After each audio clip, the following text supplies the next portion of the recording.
secret documentary Jikook Limited, the true story behind the silence in a world where everything is illuminated with a glittering lens. There is one story that emerges from the shadows silent, quiet, and without warning. This week, a secret documentary that has never been made public unexpectedly had a limited run at a small theater in Seoul's Mapo district. The title is simple, Still With You, Behind the Silence. But the content of this film? Far from simple. This is the story of Jikook, Jimin, and Jungkook that has never been told to the world. There is no trailer, no giant posters. There is not even online promotion. Only a personal invitation was sent to a selected number of soldiers by physical mail with a stamp that read confidential. The location of the screening is also inconspicuous, a small space on the second floor of an old building that was once BTS's first training ground in the pre-debut period, and when the lights went out, the audience was not greeted company logo. No grand opening, just a black screen, and one sound, Jimin whisper. If you find this, then we are ready to forgive ourselves. The 87-minute documentary, directed by insider HYB, is better known as BTS's concert visual editor. But in this project, he did not edit anything. Each scene is left raw, with real time and no additional narration. Some of the most heart-shaking moments, Jungkook sits alone in a dark studio, singing snippets of Still With You in a barely broken voice. Then stop in the middle and stare at the floor for almost a minute. Jimin backstage at his solo concert, holding back tears while holding a cell phone. On the screen, a voicemail from Jungkook, sent at 3 a.m., simply said, "I'm sorry I didn't come. I wouldn't be able to stand up to everyone if you weren't next to me." A late-night conversation when the two finally sit down together again after months of not talking to each other, only with a small table lamp on. Jimin, "I'm afraid we can't go back to the way we were before."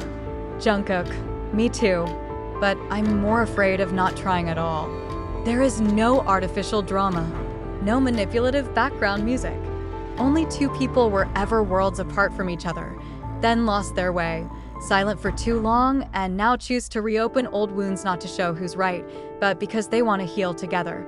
Some snippets show files of songs that were never released. The titles shake * late autumn * you didn't answer. Draft 3 * silence on your birthday. The songs are not finished. Not perfect.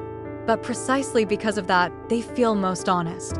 When the screen goes dark and the names of the crew appear, there are no cheers. Many onlookers just sat quietly, lowered their heads, crying. The Thai army said, "I think I came to watch Idol." But what I see are two souls who are wounded and learning to embrace each other again. Another Korean viewer added, "This is not content. This is a confession." It is not yet known whether this documentary will be widely released.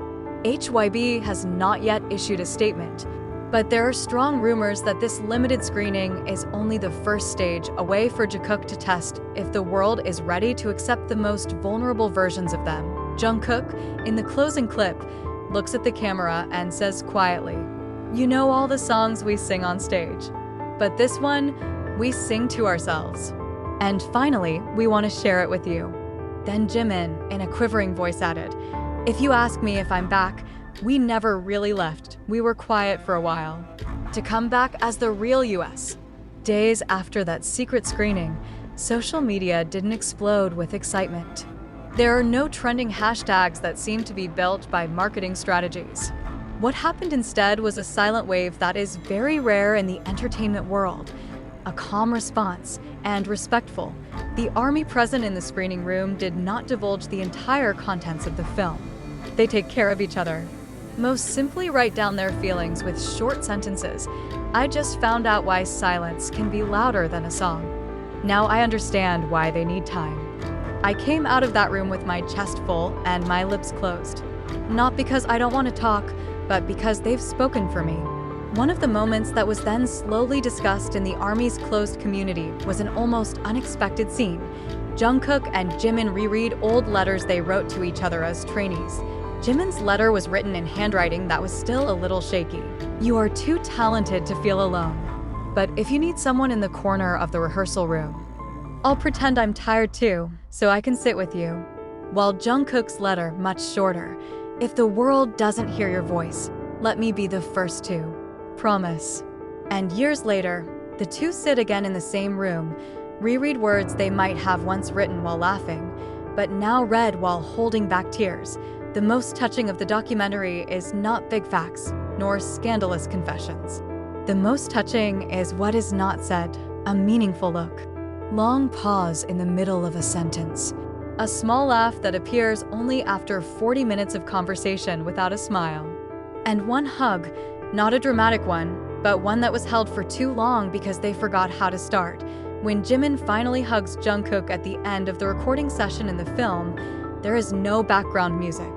There is no slow motion. Only the sound of their breathing was slightly irregular, and the microphone was still on. Then Jungkook whispered very quietly, "Finally, huh?" Jimin answered, "Finally." After the screening was over, the documentary's director, who was only introduced as Yoon, told some of the audience, "They didn't make this movie for consumption. They make it to forgive themselves. If you happen to see it, it means that you are already part of the healing process." It is not known if the film will be shown again. Many even suspect that this documentary will only live among people who really need it. But as one fan wrote on a small board taped outside the screening room, "If you've ever lost a best friend and don't know how to start talking again, watch this and you will know. Even silence can save." Now, Jikook may not be planning on releasing an album. No plans to tour, but they have shared something more than works. They have shared the courage to return to the deepest space, the place all sense once left, and lit a little light there. And for anyone who has ever kept a wound in silence, this documentary is a reminder that not every breakup has to end in loss. Sometimes it takes a long silence to really hear each other again. Jikook never really left. They were silent for a moment. So that when they come back, they really come home. In the never sleeping roar of the industry, this documentary appears not as a shout, but as a whisper. Not to create a sensation, but to show something rarer, the whole truth, without polish. And in the silence they offer, we all hear something that has so far gone unnoticed: taste. It's not just about two idols, but the story of two humans who once depended on each other, then kept silent because they were too afraid to hurt each other, and now slowly returning to weave word for word, melody for melody, in the most fragile and honest space. There is no dramatic happy ending, no big celebrations, only the hugs that were delayed too long, and the sentences that they finally dared to say after so many years were stored in the chest. We never really lost. We're just waiting for the right time to hear from each other again. That's the essence of this documentary, and perhaps all of us who have ever lost, who have ever been silent for too long, who ever hesitated to return to someone who once meant so much, will find a glimmer of courage after witnessing it. Jikook didn't come back to be a star. They came back to be friends, and the world doesn't need more than that, because in the silence they embrace, we all end up feeling less alone.